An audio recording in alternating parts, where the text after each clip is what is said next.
Welcome back. 3 కూల్చివేతలు 6 నోటీసులుగా సాగుతున్న హైడ్రా రంగనాథ్ పై Telangana high court serious అయింది. హైడ్రా కమిషనర్ పోస్టు నుంచి తప్పించాలని సంచలన ఆదేశాలు జారీ చేసింది. ఉన్నత అధికారిగా ఉన్న రంగనాథ్ పై 63 కోర్టు ధిక్కరణ పిటిషన్లు ఉండడం ఏంటని హైకోర్టు ఆగ్రహం వ్యక్తం చేసింది. కోర్టుల పట్ల పూర్తిస్థాయి నమ్మకం ఉంది. రంగనాథ్ క్షమాపణ చెప్పినా న్యాయమూర్తి శాంతించలేదు. రంగనాథ్ స్థానంలో మరొకరిని నియమించాలని ఆదేశించారు. రంగనాథ్ కోసం రంగంలోకి దిగిన సీఎం రేవంత్ డివిజన్ బెంచ్లో అప్పీల్ చేయాలని అధికారులకు సూచించారు. హైకోర్టు తీర్పు రేవంత్ సర్కార్కు చెంపపెట్టని బీఆర్ఎస్, బీజేపీ కామెంట్స్ చేశాయి. హైకోర్టు తీర్పుపై స్పందించిన రంగనాథ్ తాను రాజ్యాంగ స్ఫూర్తితోనే పనిచేస్తున్నానని, చెరువులు ప్రభుత్వ ఆస్తులు కాపాడుతున్నానని చెప్పారు. ఇదే అంశంపై డిఎన్ఏలో డిస్కస్ చేద్దాం. భరత్, హైడ్రా కమిషనర్ రంగనాథ్ తప్పించాలని హైకోర్టు ఆదేశించడాన్ని ఎలా చూడొచ్చు? ఒక ఉన్నత అధికారిపై 63 కోర్టు ధిక్కరణ కేసులు ఉండడం ఎలా చూడొచ్చు? పరిపాలన వైఫల్యంగా చూడొచ్చా, ఎలా చూడొచ్చు? సో అంటే 2 విషయాలు ఇక్కడ. హైడ్రా సాధించిన విజయాలు ఉన్నాయి, హైడ్రా మీద ఏమంటారు, హైడ్రా వల్ల దెబ్బతిన్నవి కూడా ఉన్నాయి.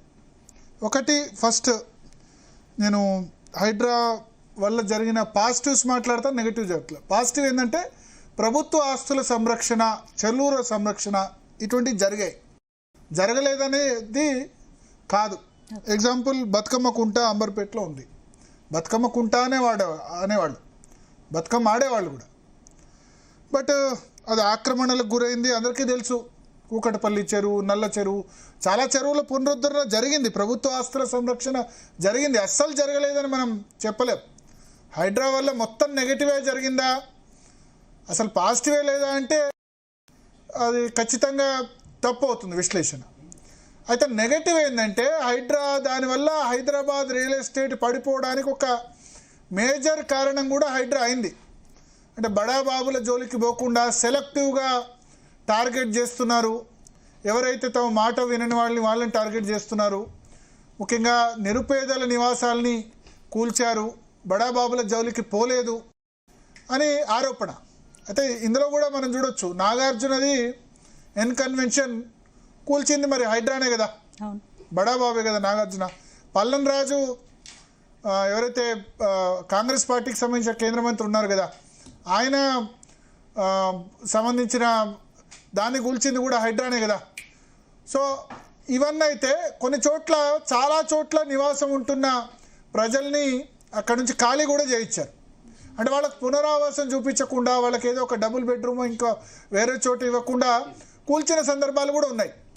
So there is mixed. అంటే హైడ్రాలో పూర్తి మంచి జరిగింది, పూర్తి చెడు జరిగిందని చెప్పలేం. కానీ ఒక సెంటిమెంట్ రాష్ట్రంలో ఇప్పుడు ఎన్నికలు పూర్తయిన తర్వాత రియల్ ఎస్టేట్ అనేది ప్రతి ఎన్నికల సంవత్సరంలో తగ్గుతుంది. కానీ హైడ్రా వల్ల హైదరాబాద్లో మళ్ళీ రియల్ ఎస్టేట్ అనేది లేవలేదన్న ఒక అపఖ్యాతి కూడా మూటగట్టుకున్నారు. సో 2 ఉన్నాయి, మంచి ఉన్నాయి, చెడు ఉన్నాయి. ప్లస్ కోర్టుకు దొరకకుండా శనివారం ఆదివారం కూల్చివేతలు చేస్తారు. కోర్టు చెప్పినా సరే, కోర్టు ఒకటి కాదు 63 కోర్టు ధిక్కరణ కేసులు ఉన్నాయి. ఏంటి కోర్టు ఆదేశాలను అమలు చేయడంలో హైడ్రా ఎక్కడ తప్పు? ఇప్పుడు ఏం జరుగుతుందంటే, కోర్టుకు జనరల్గా ఏంటంటే కోర్టుకు కొన్ని ప్రయారిటీస్ ఉంటాయి. బెయిల్ కేసు అనుకోండి, ఏదైనా కేసులో ఆ బెయిల్ కేసుల్ని కోర్టు ఇమ్మీడియట్గా విచారించాలి. తర్వాత డెస్ట్రక్షన్ అంటే ఏదైనా ప్రాపర్టీని కూల్ చేయడం, ఇటువంటి కేసులు కూడా వెకేషన్ బెంచ్ అయినా